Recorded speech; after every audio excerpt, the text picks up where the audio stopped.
At Rubberband, we empower each other through positivity, kindness, and practical advice. Join a community of thousands of peers who understand the unique challenges you face. Rubberband. Company agnostic, low ego, high empathy, always supportive.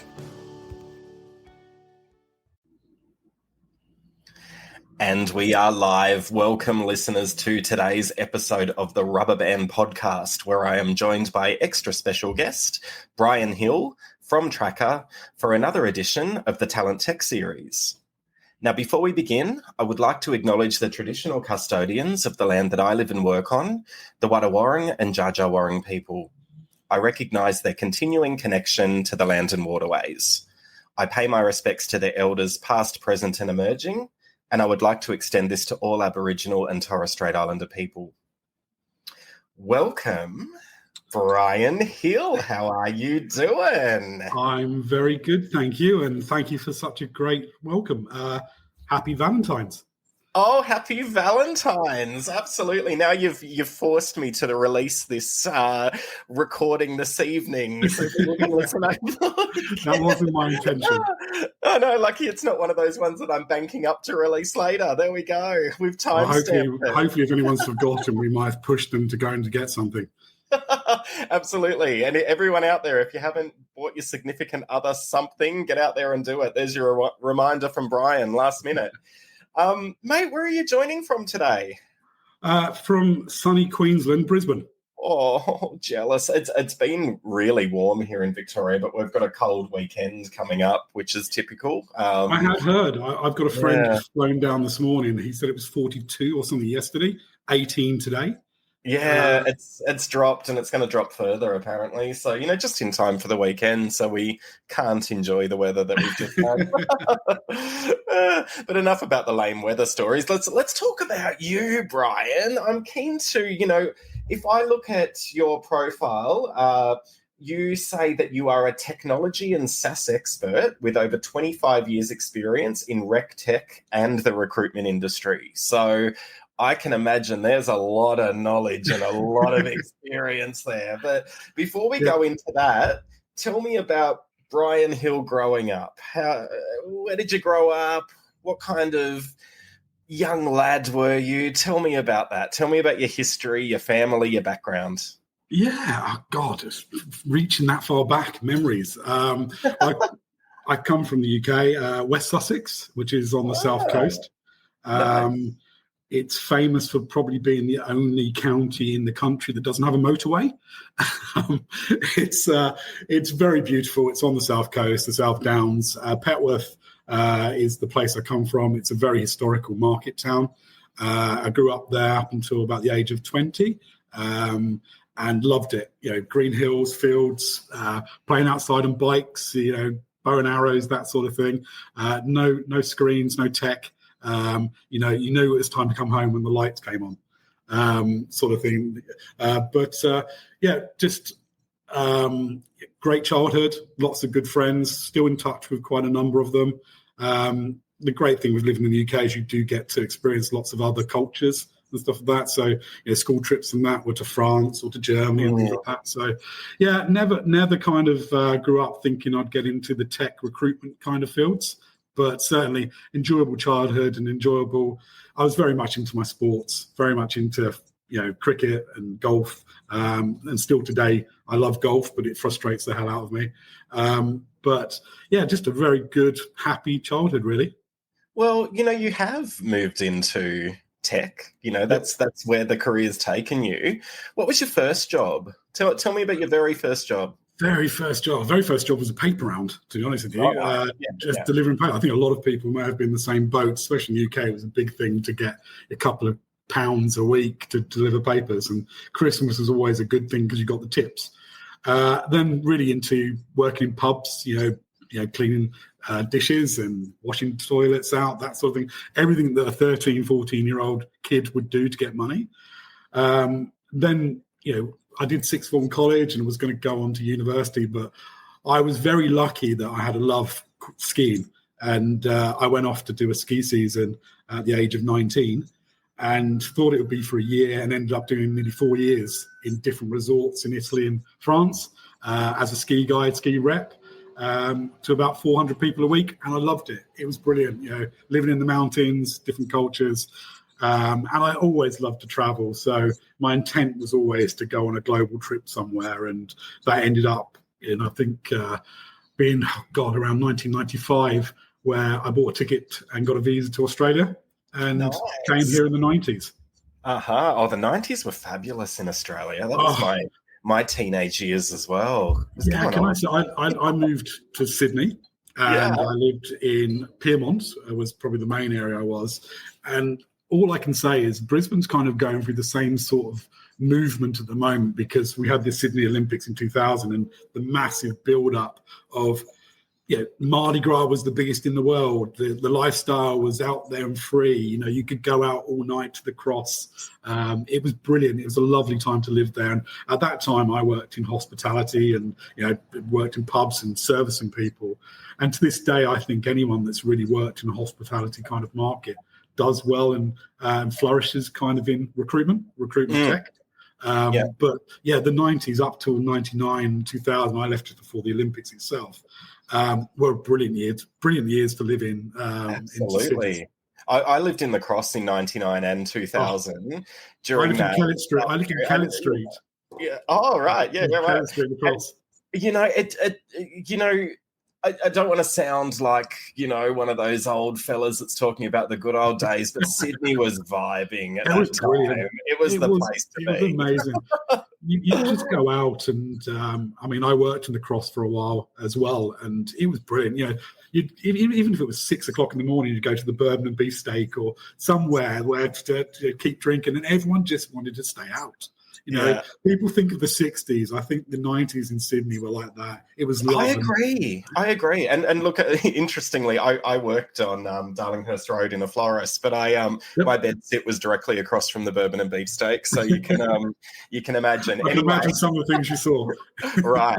And some of the things I did. But anyway, that's another story. But so, mate, when did the recruitment industry come into your realm? Like, how did you move into rec tech? Tell me about that journey.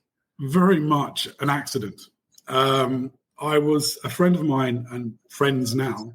They had a recruitment agency in the UK, and I was at my end of my tether in Australia and wanting to go back. I was living too much of a good life. And I went back, and I'd applied for a job on a super yacht that was being refitted at the time, and it had about an 8-month window before I could join it, which would have been in the Galapagos Islands. And I was like, my friend Adam, who had this recruitment agency, had built their own recruitment software for their own agency, which they'd started to monetize to sell to agencies in the UK. And there was just 4 of them. And Adam, who's my friend, said, why don't you come and help us sell it?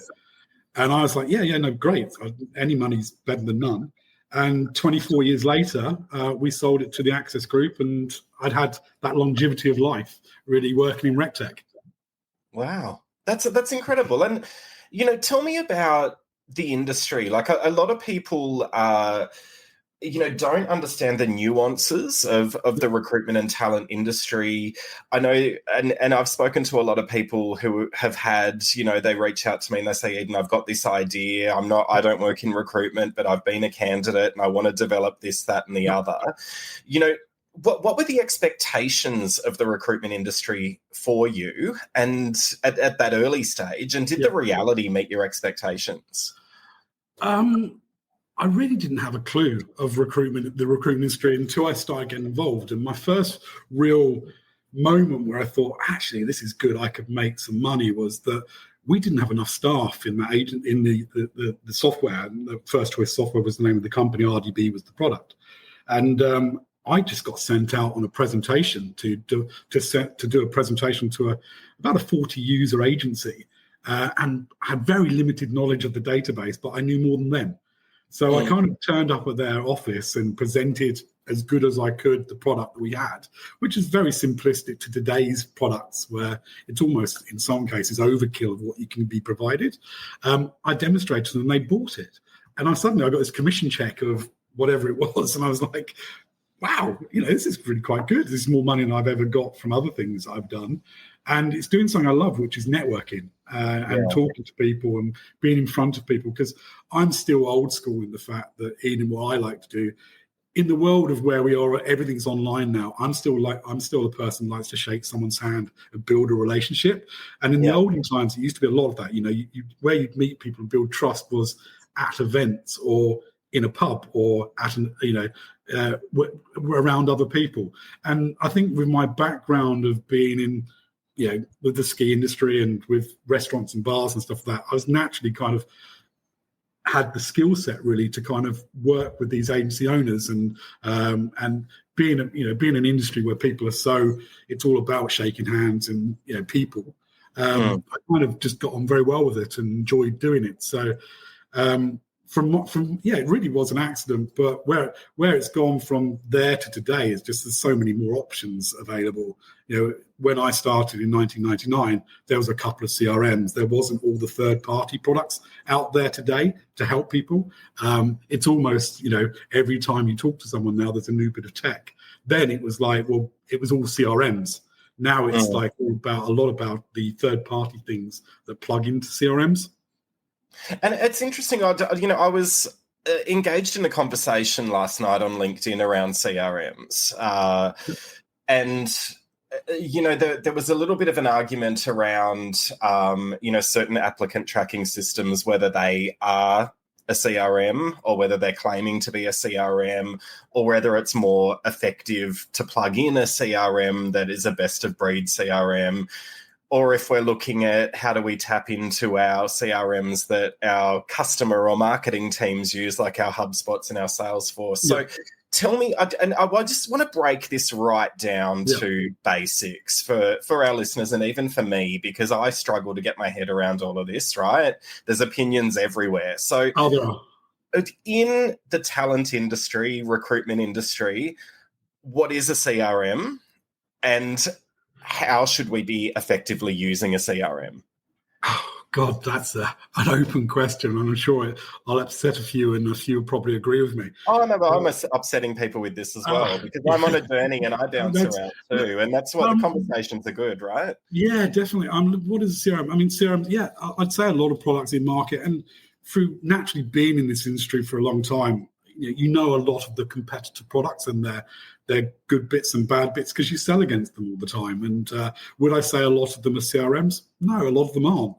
My idea of a CRM is a product not only where you engage with people, but you also have the ability to note take, to search, to be able to build content and archives on the people that you do business with. So the CRM for me is clients, candidates, and contacts, of course, and these are how you're able within the CRM. How would I say this is the best way without condensing it?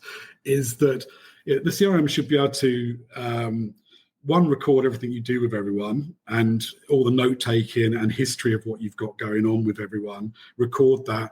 Be able to generate templates, letters, communicate with your email, your office, your Gmail, whichever you're using, seamlessly. It should be really the hub of where all the communication within your industry goes and your source of truth for your business. It's really hard to condense it down into what actually is a CRM because, in my case, I think it's where, when I used RDB and with Tracker, we store when a client comes in and we have those notebook entries and the history of every communication each recruiter has spoken to them about, it's been able for me to then search in that and find the nuggets and stuff that I need to place. The problem we've got is we get so much data. So many people apply to us, so many candidates register with us that so many have forgotten. And the CRM is really just the framework to store that information. Then it now needs to branch out to lots of other things out there that aren't CRMs to get the information you need or provide with the information you need in a clear way. I'm not really giving you a clear answer because it's really hard to define what a CRM is in recruitment or in any industry. But to us, we use Tracker ourselves as our own CRM. We don't use Salesforce or anything like that as a third party. We trust in our own product. So all our lead generation, all our opportunities, which are jobs in recruitment, are stored and tracked within Tracker. And we then use Tracker to send out contracts, to create marketing campaigns, to see what our prospect leads and pipeline is going to be. And all of that is the CRM or built within the CRM to give us that data. So tell me about Tracker then. I do want to delve into some of those themes that you've talked about, but you've mentioned Tracker, and I'm mindful for the audience that we haven't really talked about Tracker. So tell me about the journey of Tracker, the idea of what Tracker was and the evolution of Tracker, and why it is this effective tool that recruiters can use. Yeah, look, after taking some time out after selling my old business, and it was lovely to spend time with family and not have to get up in the morning for a while. And I'd always planned to have a sabbatical for about 12 months of just taking time out after 24 years. But I was bored. About 9 months in, I was kind of like looking around and seeing what was out in industry and where I could potentially fit in. And what kind of opportunities were out there, not only in CRM land, but with third parties and other tech. And a friend of mine in the UK, a guy called Stuart Bentley, who has a product or a company, a project management company over there within the recruitment space. Stuart Bentley, the company's called Needlestack. He said, look, I've been waiting to tell you about this company, Tracker. And I was like, okay, it's a CRM. Oh, God, do I want to deal with another CRM again? And he said, look, I really want to introduce you to Andy Jones as the CEO. I think the two of you get on very well, and they have aspirations to kind of move into the APAC, ANZ marketplace. And they've been going for 16 years or so at that time. And I was like, I've never heard of them. And you kind of work in the space, you've heard of most. So he set up a call between me and Andy. And to be honest with you, I was instantly impressed by Andy's vision and marketplace knowledge and the tools in which he'd built. And when he presented Tracker to myself, I was there going, God, I wish my old databases did this, or natively had these products within them like Tracker does.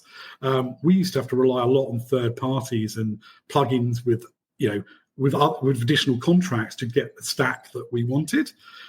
Tracker had, as I say, things like video interviewing and AI and automation all built within it. So it was immediately impressive.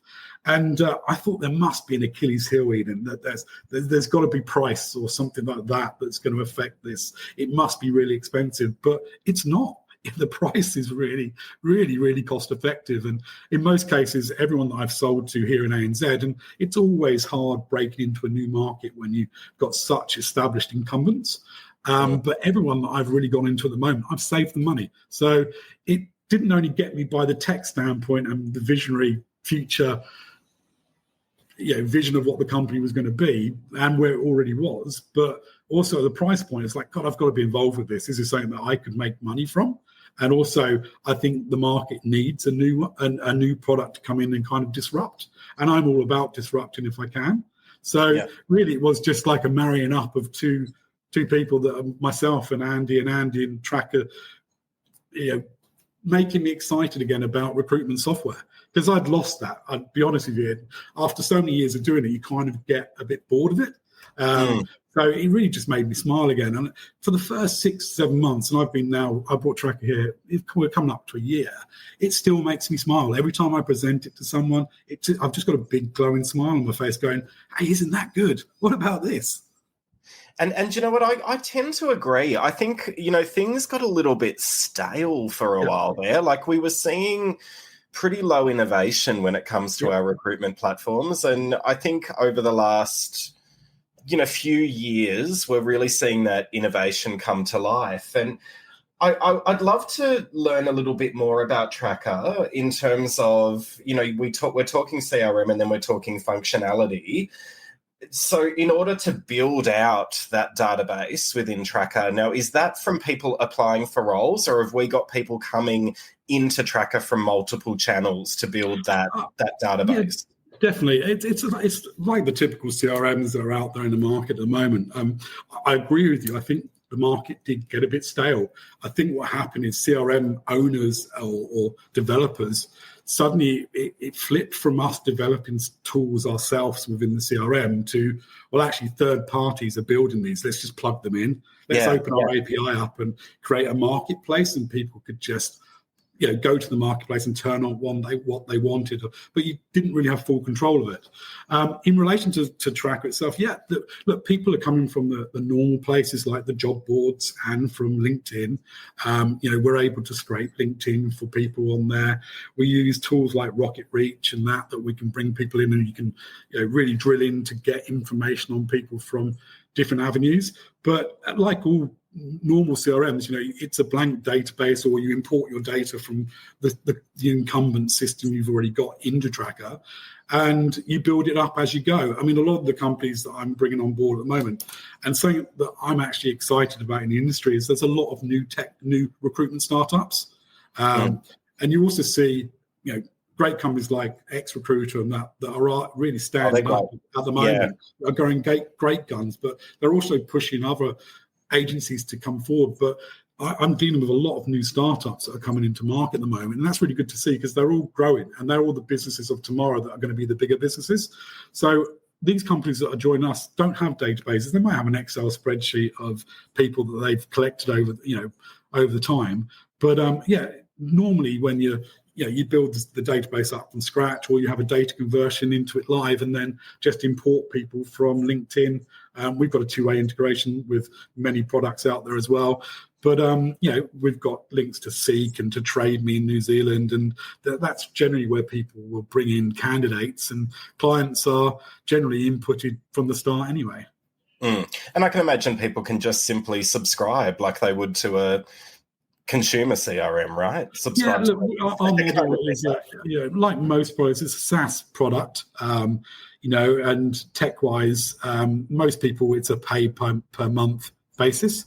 It's a license model, and you can sign into a 2, 3, even up to 5-year model, which makes it slightly cheaper. In my what I've noticed in industry is that most people tend to have a database once they've chosen for at least 5 years. You don't want to go through it again year after year after year. I think it drives enough people mad as it is already.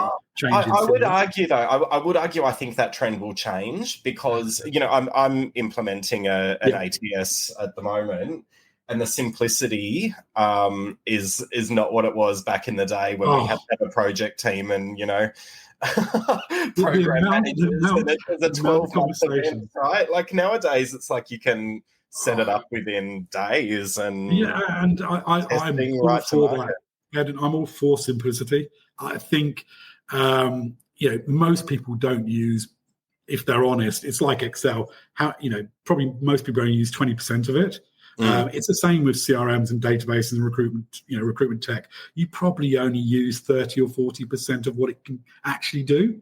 So simplifying these things, I think, is a good thing. And having a database like Tracker, because it's so customizable in the back end, you can simplify it. You can remove stuff, and a lot of products have, problems with that. A lot of people can't.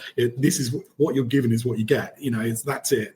You do need the ability to take things away and to add things that are unique to each company, and each company is unique. But certainly from my case, if you can simplify it, all the better. And if you can onboard people in hours and days, then great. One of the features in Tracker that I was blown away with when they showed it to me is they built a whole learning management system within it. Even I never had in training, and I used to say to people, I still to today, if I can use it, anyone can. And I learned Tracker from the learning management system, which just walks you through step by step by step. And it becomes not only a repository of knowledge for learning the system, but also the bits you forget.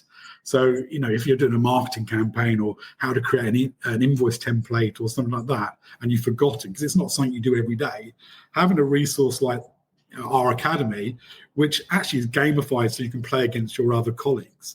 How cool. Which is cool. We've done it so that not only can you play and have a scoring rank system, but the owners of the agencies can give prizes. to people as they move through the training. So you could give a gift voucher away or a bottle of wine, but it just encourages people to use the system. Every system I was involved with before Tracker, we just used to give you a book or it's phone support. And no one wants to flick through a book, to kind of find a page or a reference on how to do something, because that's just not the way most of us are built. But certainly having that sort of resource, it's just another thing that kind of stood Tracker out to me above other products, was they'd gone into that kind of thought level going, well, actually, look, we don't want it to keep phoning us and keep hounding support on how do I's. Here's a learning management system built in which helps you use the product and helps you get the most out of it. And it's just another thing that brought me on, that made me think, God, this is a bit different. And I love the ease of implementation, and I think that's the point I'm, trying to drive home to listeners, and something I talk about quite a lot, where, in the past, particularly agencies where they've maybe implemented a bullhorn, or they've maybe implemented let's go back and say turbo and go back to my days. Turbo, God. I'm going way back, right? Yeah. And they were complex to implement. But I think, in the days of modern cloud SaaS, we can be more experimental, and we can take a punt to say, you know what, Tracker's looking pretty hot. Like, the functionality here is going to really elevate the way we recruit. We're going to be able to work like marketers.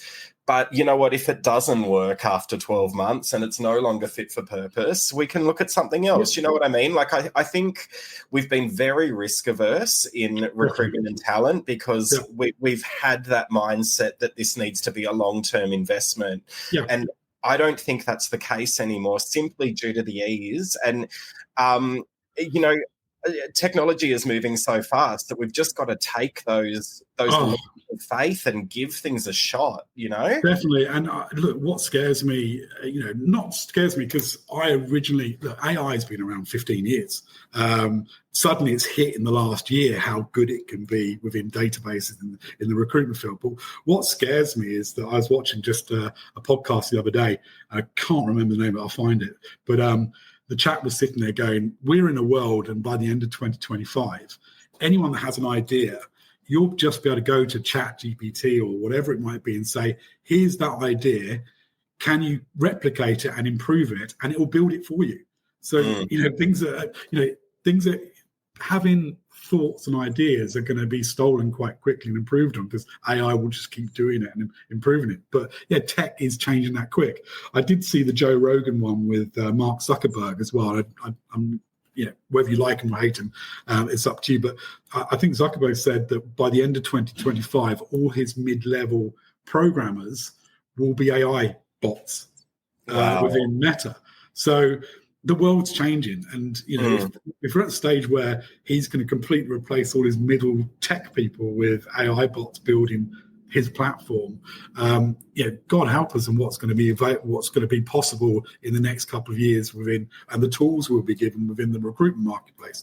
We ourselves at Tracker, we're all working on predictive analytics and predictive pipelines, and if you think things like Siri, which you've got at the moment, you'll be just able to talk to your ATS and your CRM and say, hey Eden, create a job for this company, place this person. You won't be typing anything, you'll just be talking to it like you do your phone. It's really interesting. And I mean, we're advancing that way anyway. Yeah. I mean, I'm no longer having to take interview notes, right? I've got a platform that does that for me. Brilliant. Yeah, all of it, and it's so accurate, right? Like, tell me about the AI features within, because AI is, that's what we're all talking about. And weirdly, so Valentine's Day last year, Andy, the CEO of Tracker, gave all our AI, which is ChatGPT-4, embedded within Tracker. So the latest iteration of ChatGPT, he gave it away as a Valentine's present to all our clients, and said, look, the cost of AI is becoming so minimal now. It's not worth charging for within a CRM, and it's only getting cheaper. So we decided to give that away as a Valentine's present last year. God knows if he's going to give away anything today. He's not told me. But in relation to that, we've essentially embedded ChatGPT-4 within Tracker itself, and it touches in many different points. Not only the initial job specs being brought in from a client where it can rewrite them and then make them available to post up onto job boards. But AI ranking within searching, we have things like Compare, where it compares strengths and weaknesses of a person's resume to a job description and highlights questions that you should really kind of be asking someone on their CV. If it's not telling you on the CV it's got them, it just gives you more insight to ask them other questions and say, look, this job description wants this and this. It doesn't show on your resume you've got it. Do you?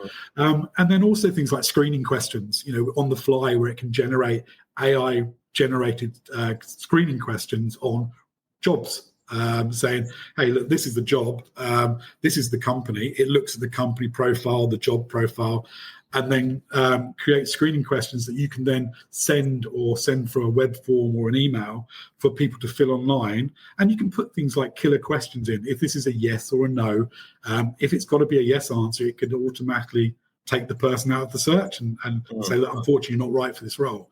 So it's got many touch points, but that's the start of where we've had that now for 12 months. And there's the screening, the searching, the way it ranks people, the comparisons, that sort of thing is where it touches in many ways. And it's only getting more and more and more.